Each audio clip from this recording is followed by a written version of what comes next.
Et salut tout le monde, bienvenue sur ma chaîne Lorenzo High Tech, comme tout dans le titre. Aujourd'hui on va parler du Oppo Find N3 Flip, un concurrent un petit peu au Samsung Galaxy Flip, même si c'est vrai que là c'est plus vraiment un concurrent parce que Oppo n'est plus vraiment sur le marché français et ils sont en train de quitter le marché européen. Mais bon, c'est toujours intéressant de rester informé parce qu'on ne sait jamais, peut-être que dans 1 an, 2 ans, 3 ans, Oppo va revenir, donc il faut toujours rester au courant des dernières nouveautés de Oppo. Donc aujourd'hui on va parler de ce Oppo Find N3 Flip. Bien entendu j'ai déjà fait une vidéo sur le Oppo Find N3, donc je vous invite à aller la regarder. Mais avant de commencer la vidéo, si vous n'êtes toujours pas abonné à ma chaîne YouTube, abonnez-vous, elle est 100% high-tech. N'oubliez pas d'activer la petite cloche de notification pour être notifié lorsque je publie une vidéo, et aussi à mes autres réseaux sociaux, c'est-à-dire Instagram, TikTok et Twitter. Tous les liens seront en bas dans la description. Du coup, commençons par le design. Alors pour les gens qui ne connaissent pas ce style de produit, on est sur un smartphone pliant qui ressemble énormément à un poudrier féminin, parce que oui, quand on referme le smartphone, ça ressemble à un poudrier, on va pas se le cacher. Donc dites-moi d'ailleurs ce que vous en pensez en commentaire. Est-ce que vous préférez plutôt les smartphones pliants un petit peu comme les Samsung Galaxy Fold en format d'un livre carré, ou est-ce que vous êtes plutôt en format flip comme le Samsung Galaxy Flip ou ce Oppo Find N3 Flip bien entendu qui ressemble un petit peu à un poudrier? Donc ça m'intéresse de connaître un petit peu vos avis, quel smartphone pliant vous préférez. Donc en termes de design, il est très joli, il n'y a rien à dire, même si c'est vrai que ça fait plutôt féminin. Bon, peut-être le côté un petit peu gold, ou je sais qu'il y a aussi une version noire qui fait un peu plus masculin, donc voilà. Il y a un peu pour tout, même si c'est vrai que ça fait un peu plus féminin. Maintenant, on va rentrer dans les détails des caractéristiques. On a une diagonale de 6,8 pouces avec une très bonne définition Full HD+.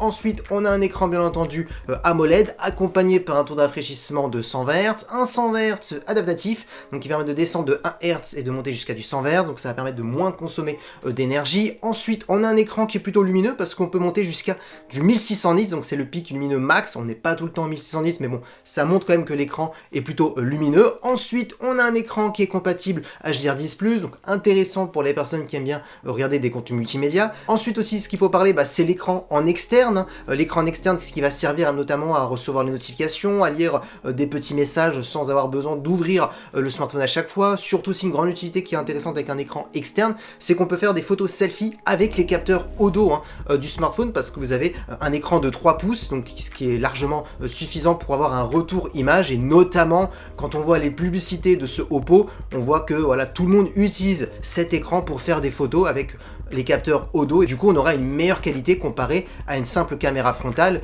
classique qu'on peut retrouver sur pas mal de smartphones. Et d'ailleurs, parlons de la caméra frontale qu'on a à l'intérieur du smartphone. On est sur un petit poinçon de 32 mégapixels. Maintenant, parlons de la partie photo. Alors Oppo a expliqué qu'ils avaient encore retravaillé par rapport au précédent Oppo Find N2 Flip, la qualité photo, le traitement photo, l'intelligence artificielle aussi avec leur puce d'imagerie. Ils sont toujours bien entendu en partenariat avec Azublade, donc oui, on a toujours une petite touche d'Azublade dans ce smartphone, avec aussi pas mal de paramètres, d'options pour trifouiller un petit peu lorsque vous prenez des photos. Donc voilà, si vous êtes amateur de photos, vous pouvez faire des photos avec des options classiques. Si vous êtes un peu plus professionnel, vous aimez bien un petit peu trifouiller, vous pouvez le faire. Donc voilà, vous avez le choix, c'est ce qui est intéressant sur ce smartphone. Maintenant, on va rentrer dans les détails des caractéristiques. On a un capteur principal de 50 mégapixels, un capteur qui est stabilisé, ça va être le meilleur capteur que vous allez retrouver sur ce smartphone. Ensuite, on a un ultra grand angle de 48 mégapixels qui va permettre de faire des photos à plan large. Et pour terminer, on a un téléobjectif de 32 mégapixels qui va permettre d'avoir un zoom optique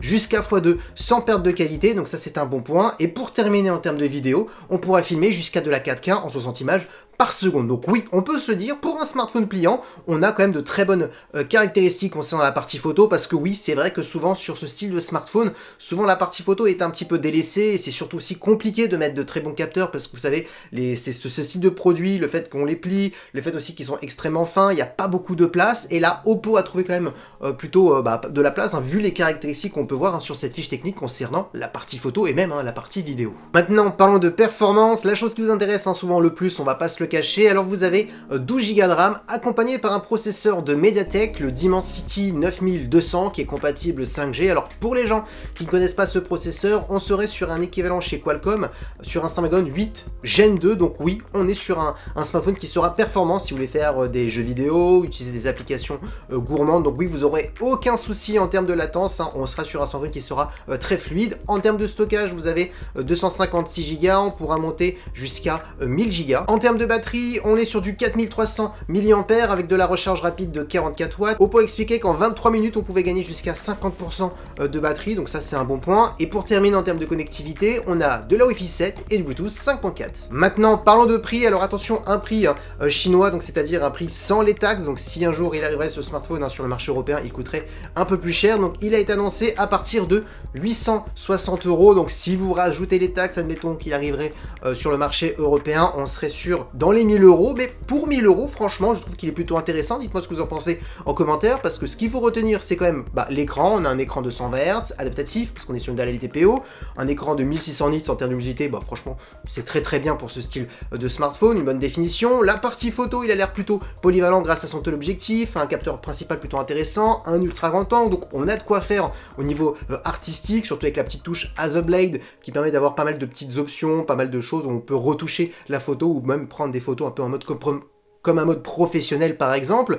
Les performances Mediatek, alors certes, oui, on n'est pas sur un Qualcomm, je sais qu'il y a beaucoup de gens qui préfèrent plus Qualcomm que Mediatek, mais Mediatek, sur les processeurs haut de gamme, s'en sort de mieux en mieux chaque année, et même des fois, il y a même certains points que chez Mediatek qui est mieux que chez Qualcomm. Donc là, le 9200, c'est un très bon processeur, un équivalent à un processeur de Qualcomm, le Snapdragon 8 Gen 2, donc il n'y a rien à dire. On a une petite recharge plutôt rapide, 23 minutes pour gagner 50% d'autonomie, donc c'est un bon point, de la Wi-Fi 7, du Bluetooth 5.4, donc voilà, on a pas mal de nouvelles technologies pour un smartphone si un jour il arriverait sur le marché européen dans les 1000 €. Après, si vous l'importez, peut-être qu'il coûtera un peu plus cher. Donc, on est maintenant sur un smartphone pliant qui reste quand même plutôt abordable, parce que oui, alors je sais, certains vont me dire abordable, on est quand même dans les 1000 €.